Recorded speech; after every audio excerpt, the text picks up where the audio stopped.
Hello दोस्तों, नमस्कार। स्वागत है आपका अपने द हिंदू के इस क्लास में जो चल रहा है आपके अपने चैनल सोनीज ट्यूटोरियल क्लासेस पर।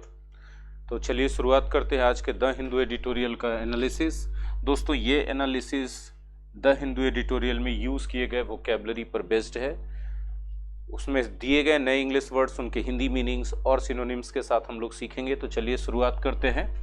लेकिन इसके पहले बता दें, जो कोर्सेज अवेलेबल है ये सारे इन क्लास भी हैं और live interactive, real time live interactive हमारे ऐप माई एग्जाम स्टडी पर भी अवेलेबल है। आप हमारे ऐप माई एग्जाम स्टडी को डाउनलोड कर सकते हैं गूगल प्ले स्टोर से। और द हिंदू का ये कोर्स ऐप पर फ्री ऑफ कॉस्ट है विथ पीडीएफ। तो चलिए शुरुआत करते हैं हम लोग। पेन ले लें जरा।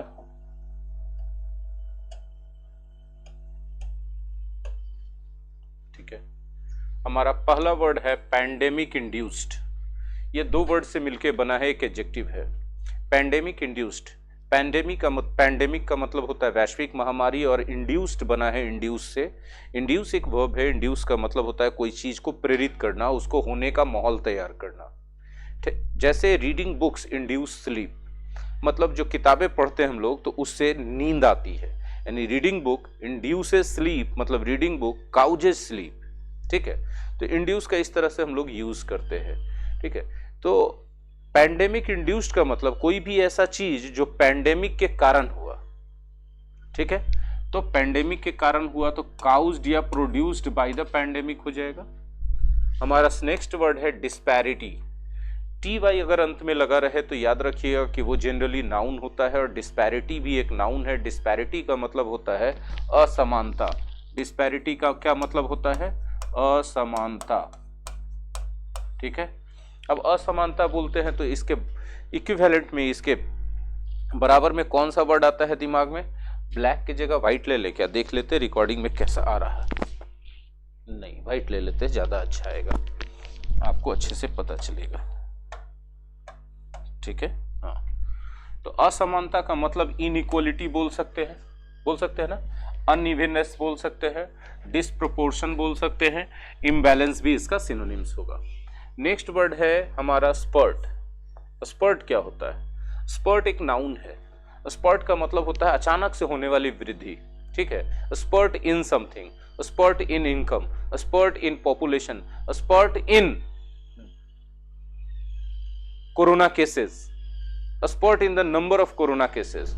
ठीक है, तो स्पर्ट इन समथिंग हम लोग यूज करते हैं। स्पर्ट का मतलब होता है अचानक होने वाली वृद्धि, अचानक होने वाली वृद्धि।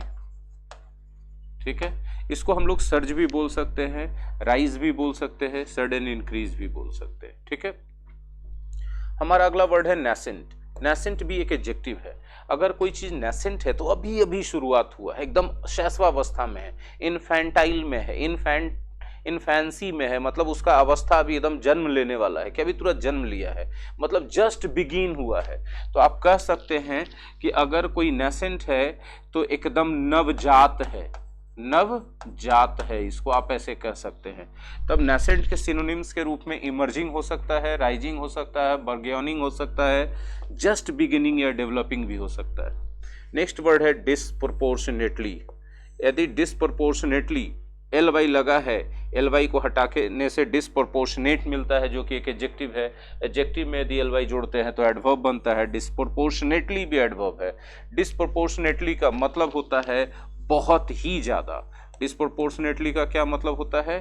अत्यधिक, बहुत अधिक, जितना होना चाहिए उससे ज्यादा, है ना। तो उस अर्थ में हम लोग क्या यूज कर सकते हैं? इनऑर्डिनेटली का यूज कर सकते हैं, हम लोग यूज कर सकते हैं इमोडरेटली का, एक्सेसिवली का यूज होगा। ठीक है, एक्सट्रीमली का यूज होगा। नेक्स्ट वर्ड है डिलीटीरियस। डिलीटीरियस में आप देख सकते हैं अंत में OUS लगा है। OUS यदि किसी वर्ड के अंत में लगा रहे तो जनरली वो एडजेक्टिव होता है। डिलीटीरियस भी क्या है भाई? एडजेक्टिव है।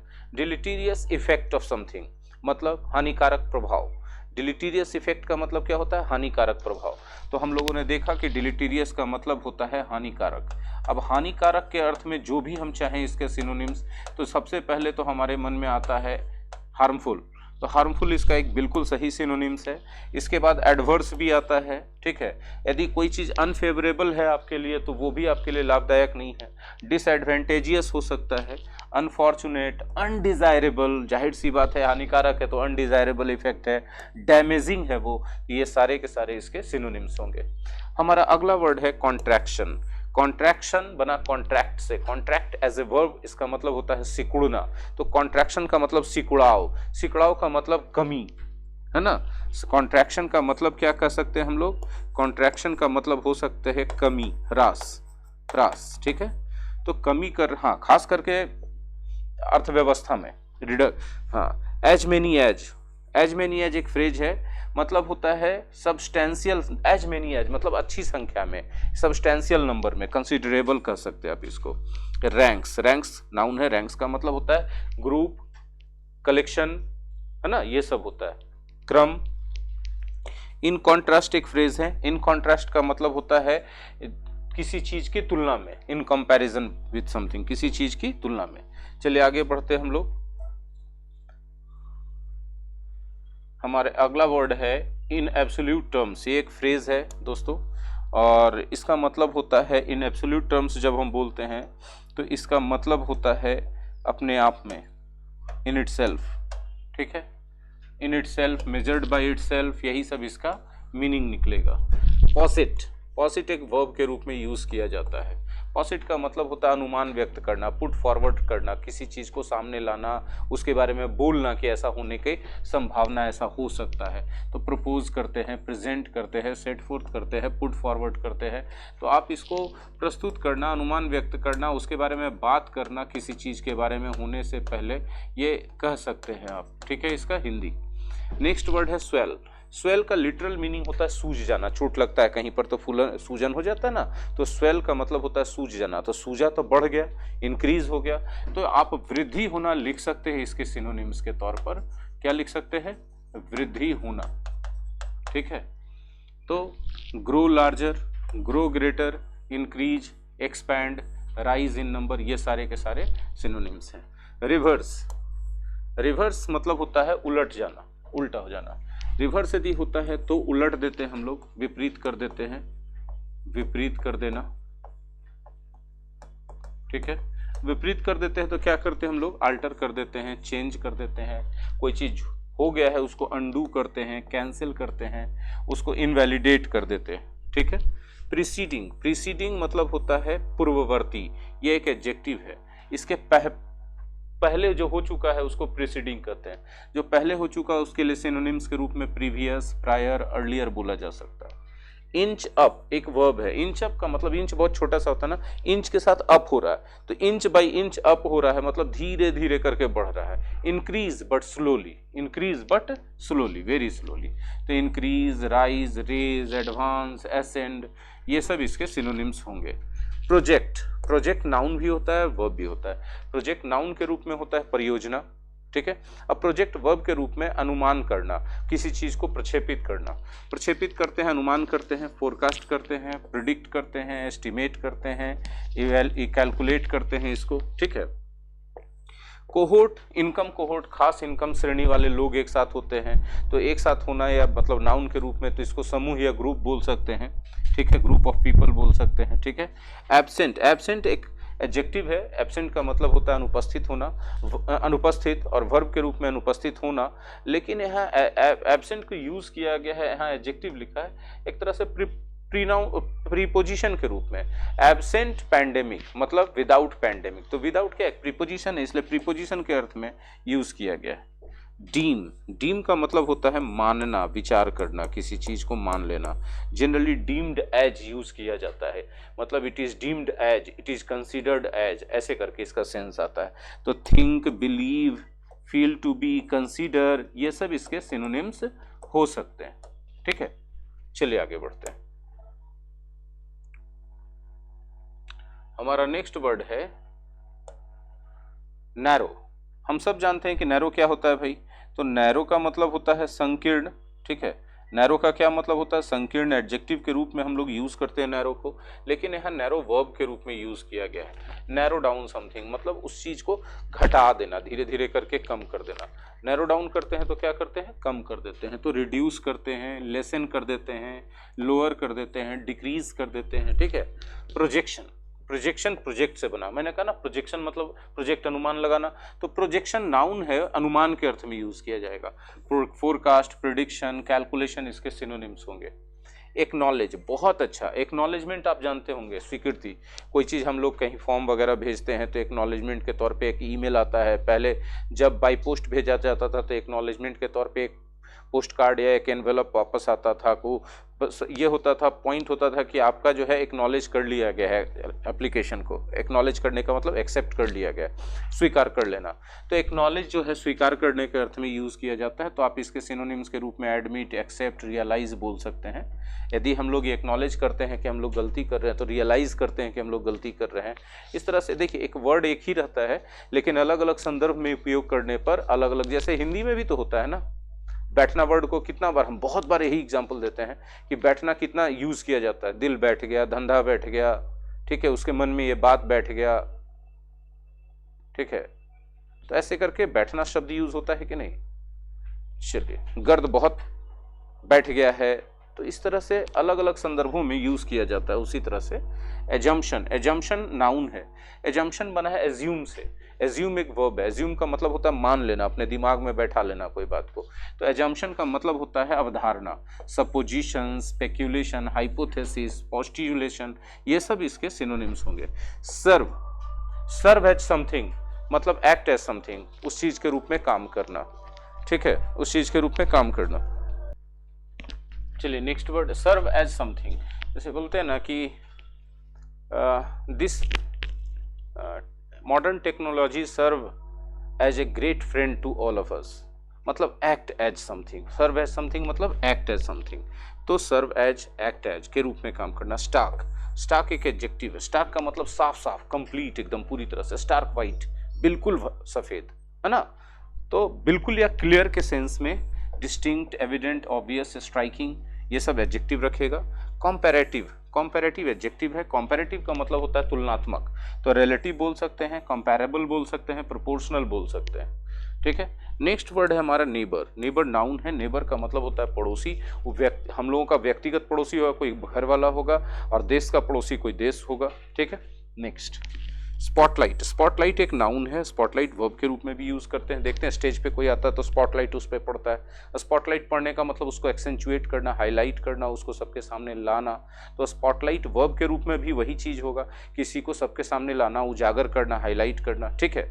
नेक्स्ट वर्ड है स्पॉटलाइट के बाद है वाइडनिंग। वाइडनिंग एडजेक्टिव है, वाइडन से बना। वाइडन का मतलब होता है चौड़ा कर देना, बढ़ा देना। तो वाइडनिंग यदि कोई चीज है तो इंक्रीजिंग है, वृद्धि कर रहा है, बढ़ रहा है धीरे धीरे, ठीक है।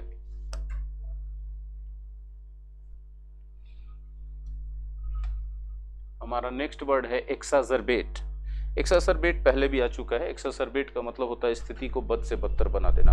हालात पहले से खराब था ही, कुछ और बोल देना, कुछ ऐसा कर देना जिससे हालात और ज़्यादा खराब हो जाए। तो हम लोग एक्साजर्बेट करते हैं तो स्थिति को बद से बदतर बना देते हैं। फिर नेक्स्ट है beer the brunt of something. Beer the brunt of something का मतलब होता है कोई चीज़ के कुपरिणामों को झेलना।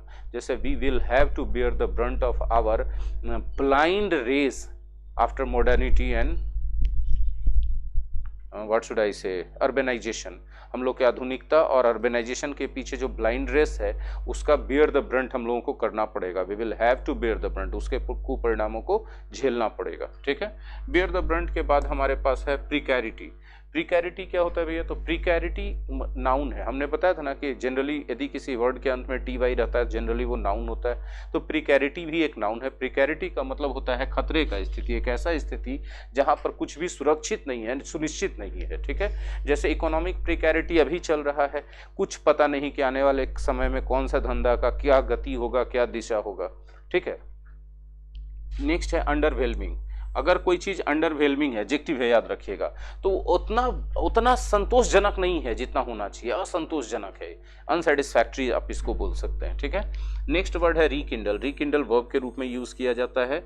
रीकिंडल यदि करते हैं किसी चीज को तो उसको फिर से जिंदा करते हैं, फिर से प्रज्वलित करते हैं, उसको फिर से उसमें जान फूंकने की कोशिश करते हैं, मतलब उसको रिवाइव करते हैं, री एनर्जाइज करते हैं, री इनविगोरेट करते हैं उसको, ठीक है। टेस्टिमोनी। टेस्टिमोनी एक नाउन है। टेस्टिमोनी का मतलब होता है साक्ष्य, सबूत, प्रमाण, प्रूफ बोल सकते हैं, एविडेंस बोल सकते हैं, विटनेस बोल सकते हैं, अटेस्टेशन बोल सकते हैं इसके सिनोनिम्स के तौर पे। नेक्स्ट है हिंटरलैंड। हिंटरलैंड क्या होता है भाई साहब? हिंटरलैंड का मतलब होता है दूर दराज के क्षेत्र, rural hinterland, remote areas of the rural parts of the country, है ना, देश के ग्रामीण क्षेत्रों के दूर दराज। Onset of something. Onset of something मतलब किसी चीज की शुरुआत। अब शुरुआत बोल सकते हैं तो स्टार्ट बोलेंगे, सिनोनिम्स बिगिनिंग, अराइवल, इनिशियल। डिस्कंसर्टिंगली, यदि कोई काम डिस्कंसर्टिंगली कर रहे हैं तो वो एडवर्ब है, पहले एलवाई जान लीजिए, और वो जो है बहुत ही चिंताजनक रूप से है, डिस्कंसर्टिंगली हो रहा है तो, और बहुत ही हृदय तोड़ने वाला, दुख पहुंचाने वाला स्थिति, ठीक है।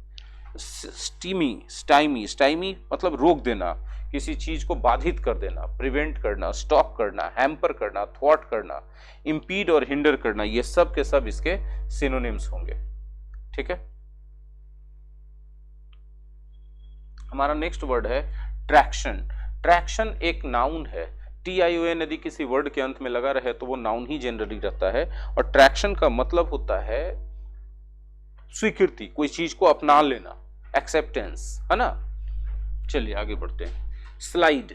स्लाइड तो जानते हैं, स्लाइड नीचे की ओर फिसलन, और जब ये नाउन के रूप में या वर्ब के रूप में यूज होगा तो इसका मतलब होगा नीचे की ओर जाना, गिरावट आना, डिक्रीज होना, रिड्यूस होना, है ना। स्लाइड होता है डिक्लाइन होना। जंप करने का मतलब उछलना या कूदना जानते हैं, लेकिन जंप का मतलब राइज, कोई चीज में वृद्धि, अचानक से वृद्धि हो जाना, सडन इंक्रीज हो जाना, ठीक है। ड्रामेटिकली यदि कोई चीज हो रहा है तो बहुत ज्यादा तेजी से हो रहा है, अप्रत्याशित रूप से हो रहा है, ठीक है। लाइवलीहुड, रोजी रोटी सब लोग जानते हैं, अर्न लाइवलीहुड, है ना, रोजी रोटी कमाना। प्लेबुक। प्लेबुक का मतलब होता है तरीका, तौर तरीका काम करने का, रणनीति बोल सकते हैं, स्ट्रैटेजी बोल सकते हैं। और लास्ट वर्ड है टू द हिल्ट, मतलब पूरी तरह से। Test somebody or something to the hilt. Test somebody or something to the hilt. देखिए इसको हम जरूर लिखना चाहेंगे, test somebody or something to the hilt, मतलब पूरी तरह से किसी को आजमा देना, ठीक है।